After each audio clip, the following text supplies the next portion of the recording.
Imagine a quiet village, the kind where the houses sit far apart and the roads are just dirt paths winding through fields that stretch out under a gray sky. I was 12 when my family moved there, leaving the city behind for a place my parents said would be peaceful, a fresh start away from noise and crowds. The village was small, maybe 20 families, and everyone knew each other, but there was one spot nobody talked about much, a stone well at the edge of town, tucked behind a circle of twisted trees that never seemed to grow leaves. It wasn't the kind of well you'd see in storybooks, all pretty with a little roof and a bucket.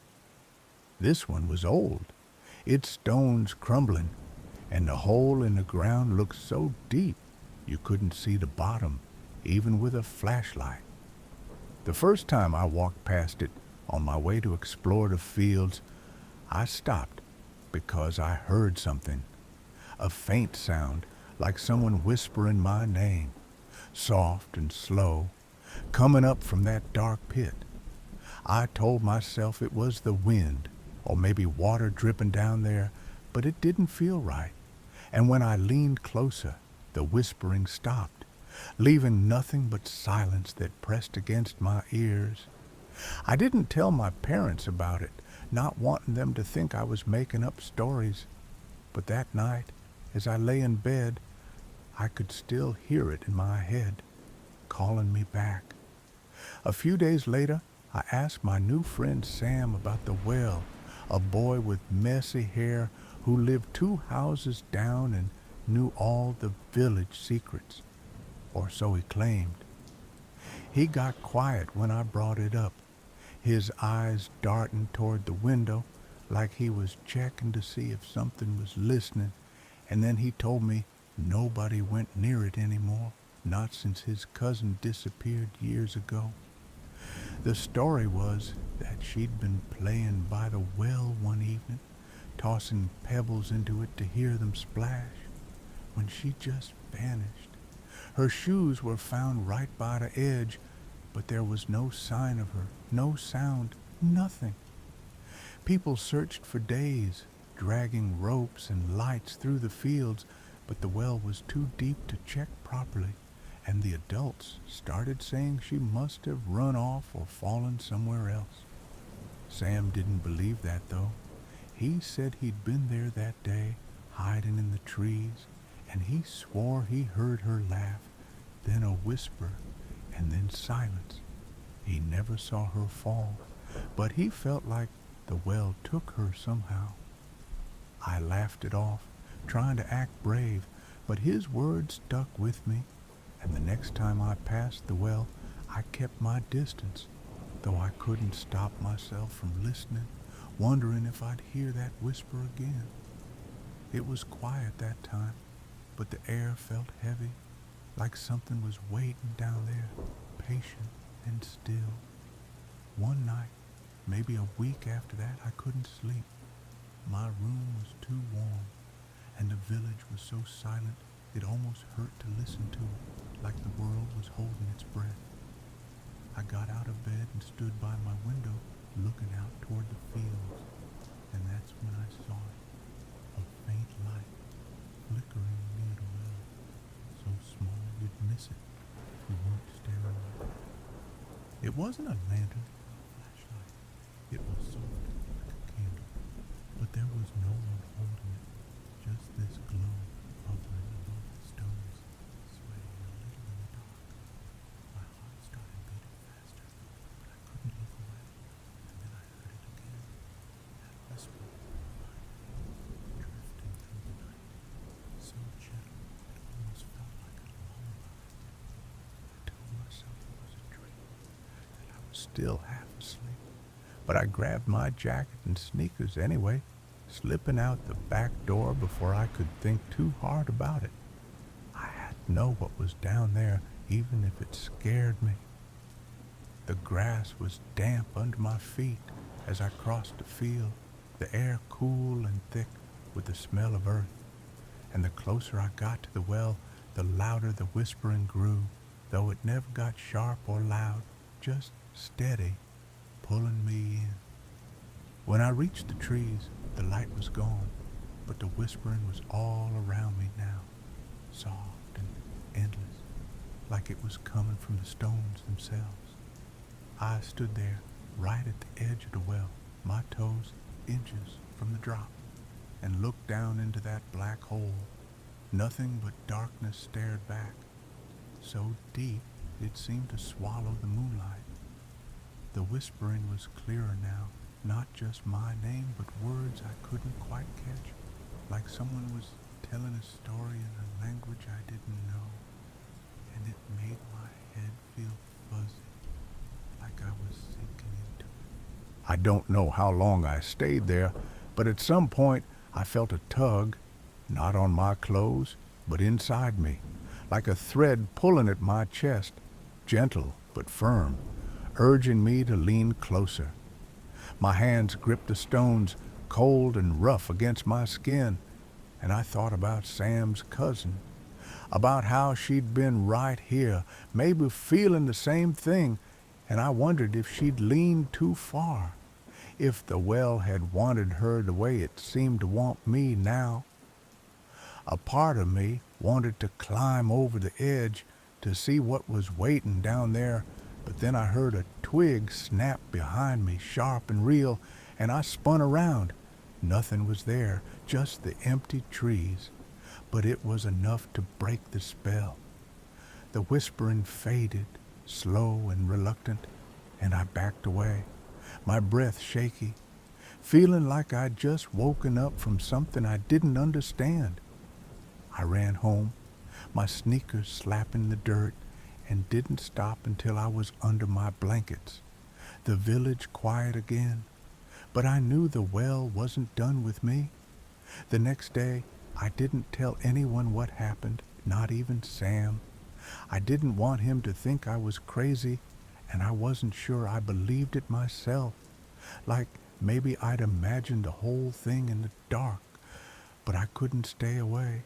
Every time I walked past the well, I'd slow down, listening, and sometimes I'd hear it again, that soft call, my name woven into the wind, so quiet it could have been a trick of my mind. I started asking around, casual-like, to see if anyone else knew about it.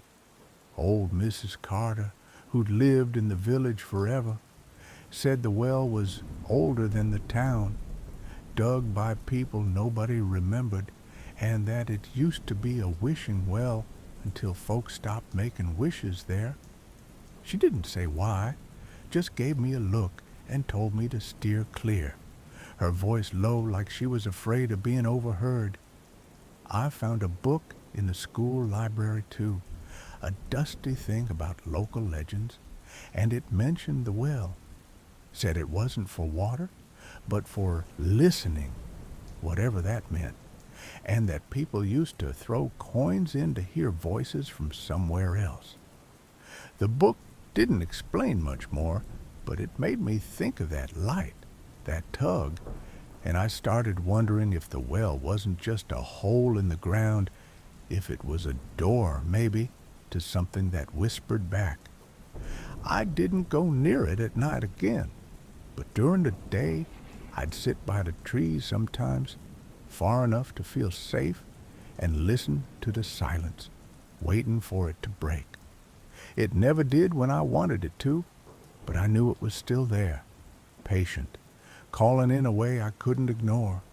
Weeks went by, and the village stayed the same, quiet, slow, like nothing had ever happened. But I wasn't the same.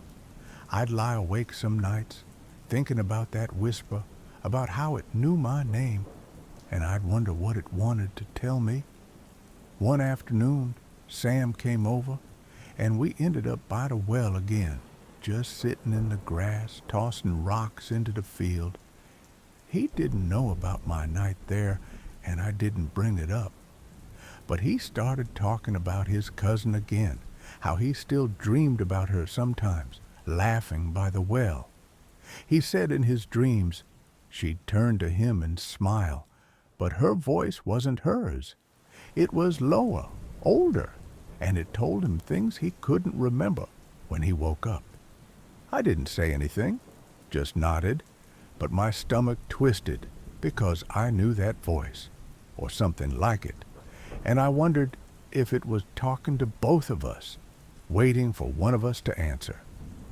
We left the well that day, the sun dipping low, and I told myself I'd forget about it, let it fade like a bad dream. But that night, as I drifted off, I heard it again, faint through my window, my name on the breeze, soft and steady. I didn't get up this time, just lay there, letting it wash over me, and for once it didn't scare me. It felt like a secret, something only I was meant to hear, lulling me deeper into the dark. The village slept on. The well stayed silent for everyone else, but I knew it was still out there whispering, waiting for me to come back someday, and maybe I will one quiet night, when the world is still. But for now, it's just a story, a gentle mystery to carry you into sleep. So rest easy, let the whispers fade, and dream of something far away. Years later, I left that village, grew up, moved on, but I still think about the well sometimes, especially on nights when the air feels too still, like it's hiding something just out of reach. I never found out what was down there, if it was a voice or just my imagination running wild, but I've heard stories since. Other towns with old wells, quiet places where people hear things they can't explain. Maybe it's nothing, just echoes of the past bouncing up from the earth, or maybe it's more, something older than we know, sitting in the dark, listening back. I like to think Sam's cousin found something down there, something peaceful, not scary, and that's why she never came back. Maybe she's part of the whisper now, part of whatever calls out to kids like me who get too close. The well's probably still there, crumbling a little more each year, and I wonder if anyone else hears it, if some other kid stands at the edge, feeling that tug, that soft pull into the unknown. I don't have answers, and maybe that's okay. It's a quiet thing, a secret thing, and it doesn't need me to figure it out. It just needs me to remember. So as you drift off tonight, picture that well, the stones, the darkness, and let the whispering fade into the night. It's not here for you, not now, just a story to carry you gently into sleep, safe and sound. The morning after that night by the well, I woke up feeling strange, like I'd left a piece of myself out there in the dark, though couldn't say what it was. My room was quiet, the village still asleep outside my window, but my head was full of that whispering, soft and steady, like it had followed me home and settled in my thoughts. I got dressed slow, pulling on my shoes, and decided to go see Sam. He lived close, and I figured he might know more about the well than he'd let on, something he hadn't told me when we talked before. When I got to his house, his mom let me in, her face tired like she hadn't slept either, and she said Sam was out back, feeding the chickens they kept in a little pen. I found him there, tossing grain into the dirt, and he looked up at me with eyes that seemed too old for a kid, like he'd seen something he couldn't shake. I didn't waste time. I told him about the light, the whispering, how it called my name, and he just stood there, quiet, until the chickens stopped clucking and the air felt thick between us. Then he said he'd heard it too, not just in his dreams about his cousin, but awake, late at night, and it wasn't just her voice anymore. It was others, names he didn't know, coming up from the well like a list being read out slow. He took me to his room after that, shutting the door soft so his mom wouldn't hear, and pulled out a notebook from under his bed, its pages crinkled and full of pencil marks. He'd been writing down the names he heard, he said, ever since his cousin went missing. Dozens of them. Some he recognized from the village, some he didn't, all scratched out in his messy handwriting like he was trying to keep track of something bigger than he could understand. I read a few: Mary Ellis, Thomas Reed, Clara May. And my stomach turned because Clara was a girl from our school, quiet, always sitting alone, and I hadn't seen her in weeks, not since before we moved here. Sam said he'd started noticing that too. People whose names he heard didn't always stick around, not like they moved away, but like they just faded out of the village one by one, and nobody seemed to care. He flipped to a page near the back, his finger pointing to my name, written small and shaky, and he said he'd heard it last week, before I even told him about the well. He didn't know what it meant, but it scared him, and I could feel my chest tighten, the air in the room too warm all of a sudden. I asked him why he didn't tell anyone, the adults or the police, and he shook his head, saying they wouldn't believe him. His mom thought he was making it up after his cousin disappeared, and the village didn't like talking about the well anyway. I sat there, staring at that notebook, and wondered if the whispering was a warning or something worse, something that wanted us to listen too long. We decided to go back to the well that afternoon, not at night this time. Daylight felt safer, like it could keep whatever was down there from reaching out too far. The fields were golden under the sun, the air buzzing with flies, and the well looked smaller somehow, less alive, just a pile of old stones sitting there like it had always been. Sam brought his notebook, and we sat a few feet away, close enough to hear, but not so close we'd feel that tug I'd felt before. I didn't want to risk it again, not after last night. We stayed quiet for a while, listening to the wind rustle the dry grass, and then it started, soft at first, like a breath, then clearer, names rolling up from the dark one after another, slow and steady, like someone was reading them off a page. I heard Clara's name, then Sam's, then mine again, and my hands went cold even though the sun was warm on my back. It wasn't just our names, though. There were others, old-sounding ones, like they belonged to people who'd been gone a long time. Sam scribbled them down, his pencil shaking, and I noticed something else.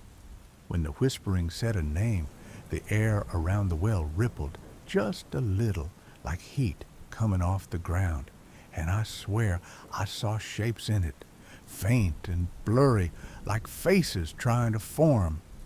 We didn't stay long after that.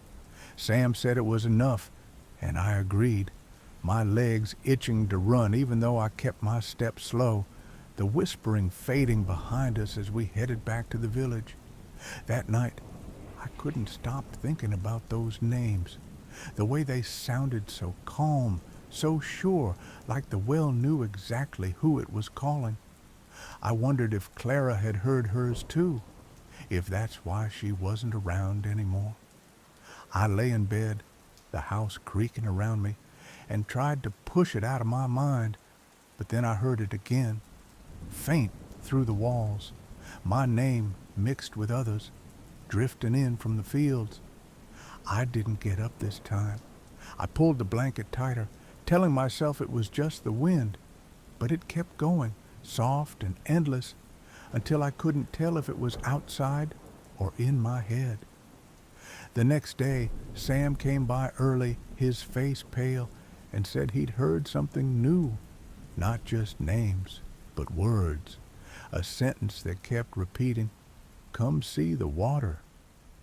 He didn't know what it meant, but it made him feel sick, like the well was asking for something it hadn't before, and he wanted to go back, to figure it out before it got worse. I didn't want to, not really, but he looked so scared, and I couldn't let him go alone, so we grabbed a rope from his shed, a flashlight, and a bucket, thinking maybe we could look down there, see what was making the sound. The walk to the well was quiet, the village still waking up, and I kept my eyes on the ground, trying not to think about what we might find. Part of me hoped it was nothing, just a trick of the air, but another part knew it wasn't. When we got there, the whispering was louder, the words Sam heard mixing with the names, and it felt like the well was waiting for us, patient and still. We tied the rope to a tree, looping it tight, and lowered the bucket down, the flashlight taped to it so we could see. Sam held the rope, and I watched the light disappear into the dark, the beam bouncing off wet stones as it went deeper. It took a long time, longer than it should have, and the whispering grew clearer, the words, "Come see the water," repeating like a chant, soft but heavy, making my head feel slow. The bucket hit something, a faint splash, and we pulled it back up, slow and careful, the rope creaking against the tree. The light flickered as it rose, and when it got close, we saw the bucket was full, not with water, but with something thick, dark, like oil that shimmered in the sun. Sam reached out to touch it, but I grabbed his hand, stopping him, because I saw something in it.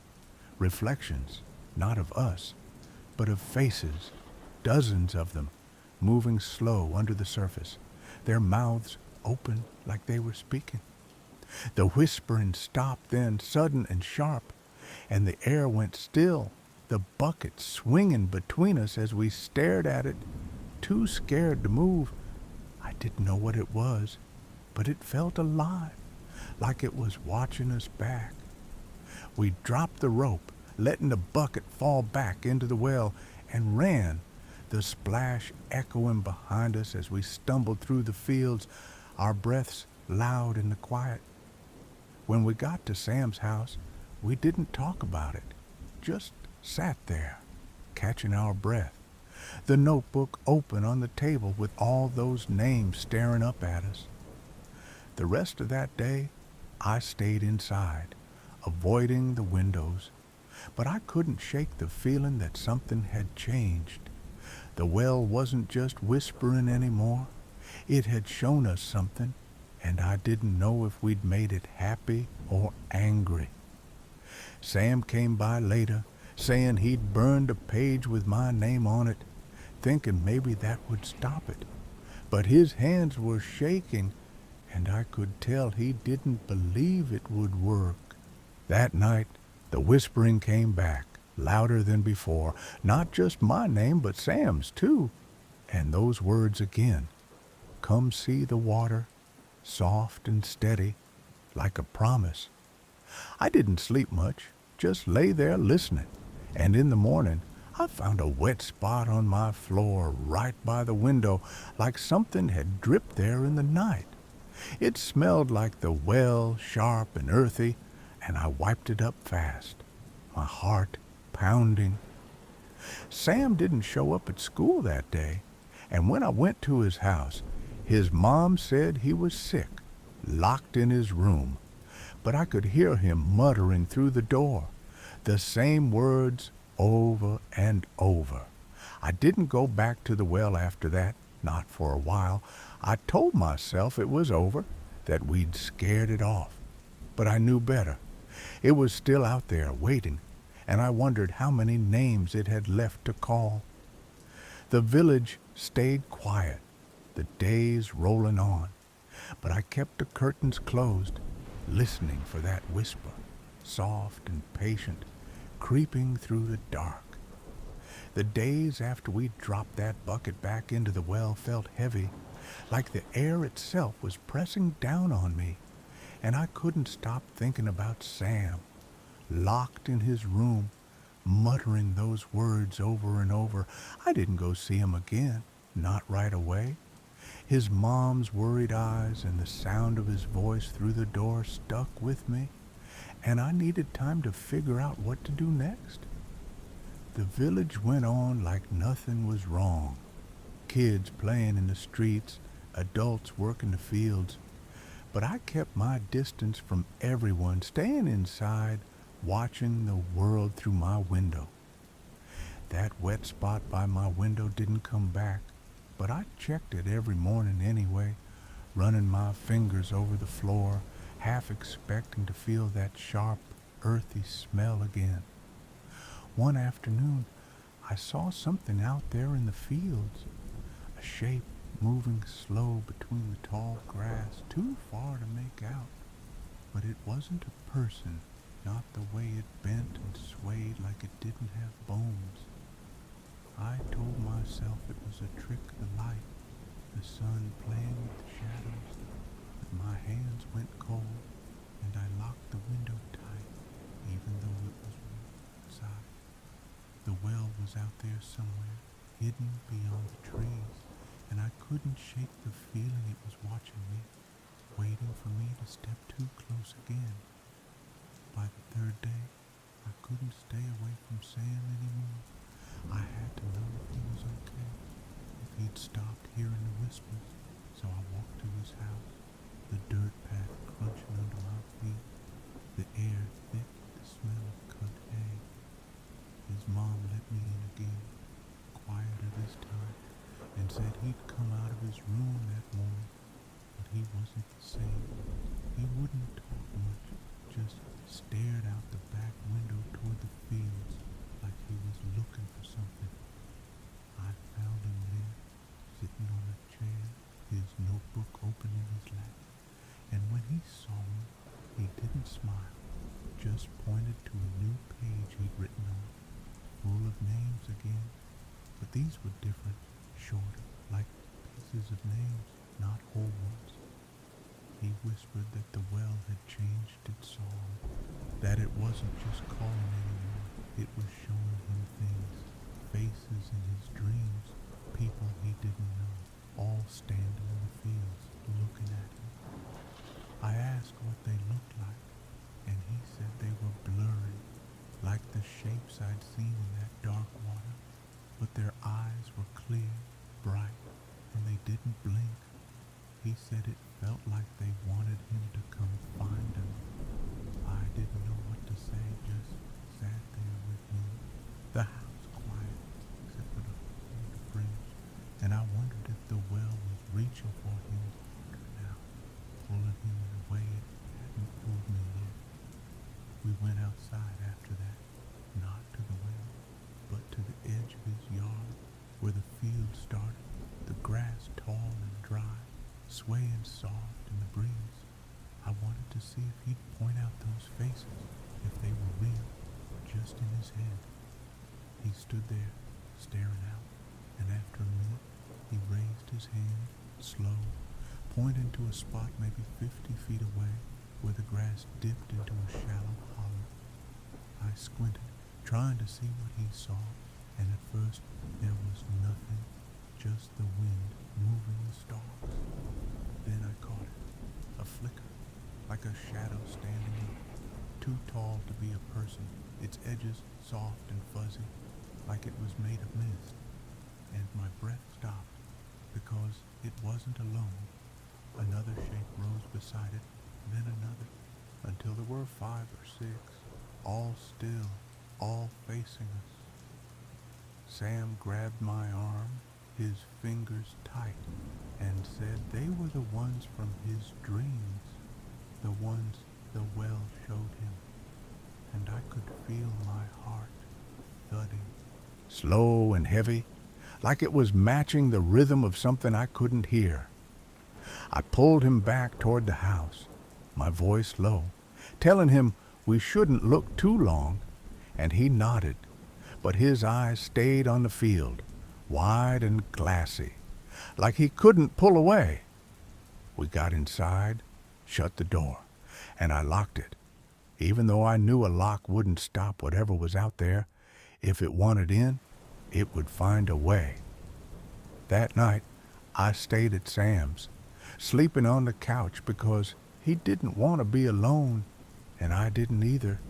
The house felt safer than mine, with his mom there, even if she didn't know what was happening. I woke up once, late, the room dark, except for a sliver of moonlight coming through the curtains, and I heard Sam moving around, his footsteps soft on the floor. I thought he was getting water, but when I sat up, I saw him by the back door, his hand on the knob, staring out like he was listening to something. I called his name, quiet, and he turned, his face blank for a second, before he blinked and said he didn't know why he was there. He'd been dreaming about the field, about walking out to meet those shapes, and he didn't remember getting up. I got him back to the couch, sat with him until he fell asleep again, but I stayed awake, listening to the night, and I heard it, faint, far off, that whispering, not just names now, but a hum, low and steady, like it was calling us both.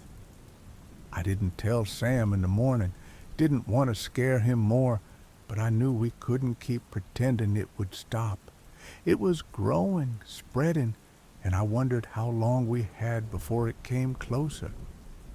The next day, we went to the library in the village, a little building with one room and shelves that smelled like old paper. I wanted answers, something to explain the well, the faces, anything to make it less real. Sam stayed quiet, flipping through his notebook while I pulled books off the shelves, looking for that legend book I'd found before. It was still there, dusty and thin, and I sat at the table, reading slow, my finger tracing the words. There was more this time, a page I hadn't noticed, about how the well wasn't just for listening. It was a marker, built over something older, a place where the ground was thin, where things could slip through if you let them. The book said people used to see shapes in the fields back then too, shadows that weren't alive but weren't dead, tied to the well like it was holding them here. And the names, it said, were a roll call, a way to keep track of who belonged to it.